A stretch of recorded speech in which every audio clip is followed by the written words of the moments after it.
ابھی جو لاہور کا واقعہ ہوا ہے، میر بالاج ٹیپو اتنا خوبصورت نوجوان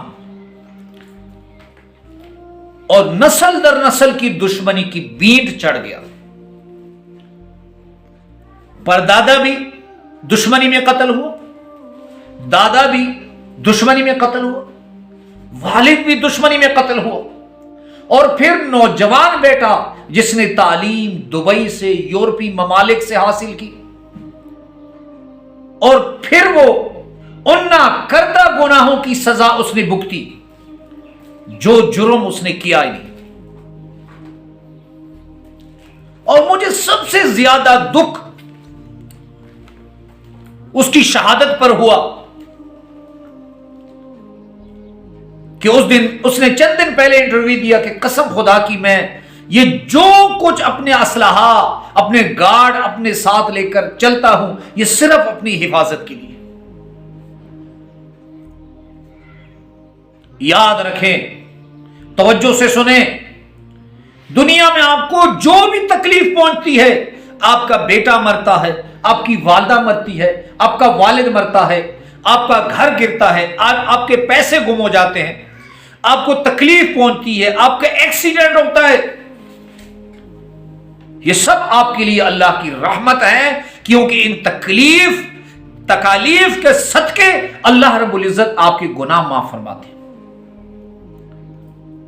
لیکن دشمنی اللہ کا غضب ہے، اللہ کا غصہ ہے، اللہ کا عذاب ہے. جو لوگ دشمنی میں مبتلا ہو جاتے ہیں، نسل در نسل کی دشمنی، یہ سمجھ لیں اس بات کو کہ آپ اللہ کے غضب کا شکار ہیں، آپ اللہ کے عذاب کا شکار ہیں. اب سوال یہ ہوتا ہے کہ دشمنی اللہ کا غضب کیا ہے، اللہ کا غضب کیوں ہے؟ آپ کو میں ایک حدیث حضور نبی کریم صلی اللہ علیہ وسلم کی حدیث مبارکہ کی طرف لے کر جاتا ہوں.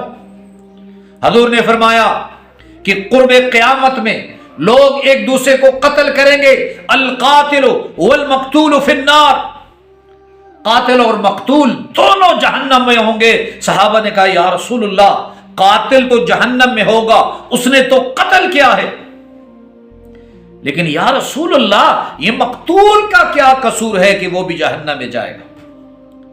تو حضور نبی کریم صلی اللہ علیہ وسلم نے فرمایا کہ مقتول کا قصور یہ ہے کہ وہ بھی قتل کے ارادے سے اٹھا ہوگا، تلوار اس نے نکالی ہوگی، اسلحہ اس نے نکالا ہوگا، لیکن قاتل نے اسے پہلے قتل کر دیا. آج کل نوجوانوں میں فیشن بنتا جا رہا ہے کہ بڑے بڑے بال، اسلحہ، 2-3 لوگ پیچھے سے چل رہے ہیں، لیکن یہ دشمنیاں اسے ختم کرے میرے بھائی، مال دے کر ختم کریں، پاؤں میں گھر کر ختم کریں. اور دشمنی کی زندگی کیا ہے؟ آخری حدیث جو میر بالاج ٹیپو نے پوسٹ کی، سنیں حضرت انس رضی اللہ عنہ کی وہ حدیث جو حضور نبی کریم صلی اللہ علیہ وسلم سے نقل کی گئی ہے. میر بالاج ٹیپو نے ٹک ٹاک پہ اسے پوسٹ کیا. مفہوم اس کا حدیث کا ایسے ہے کہ جب تم تکلیف میں ہو، صدمے میں ہو، تو تم اپنے لیے موت مت مانگو، بلکہ یہ کہو کہ یا اللہ اگر موت میرے لیے بہتر ہے تو مجھے موت دے دے، اگر زندگی میرے لیے بہتر ہے تو مجھے زندگی دے دے. اب اندازہ لگائیں کہ یہ نوجوان دشمنی کی وجہ سے کتنی تکلیف میں تھا. تو اس لیے دشمنی کیا ہے؟ اللہ کا عذاب ہے. عزم کریں جو سن رہے ہیں کہ اس کے بعد دشمنی کی، نسلوں کی دشمنی کو ختم کریں گے. وہ قرآن کے ذریعے ہو، قرآن پر ہاتھ رکھ کر ہو، پیسے دے کر ہو اور منتیں کر کے ہو، دشمنی کو ختم کرے، اپنی زندگیوں کو بچائے، اپنے خاندانوں کو بچائے.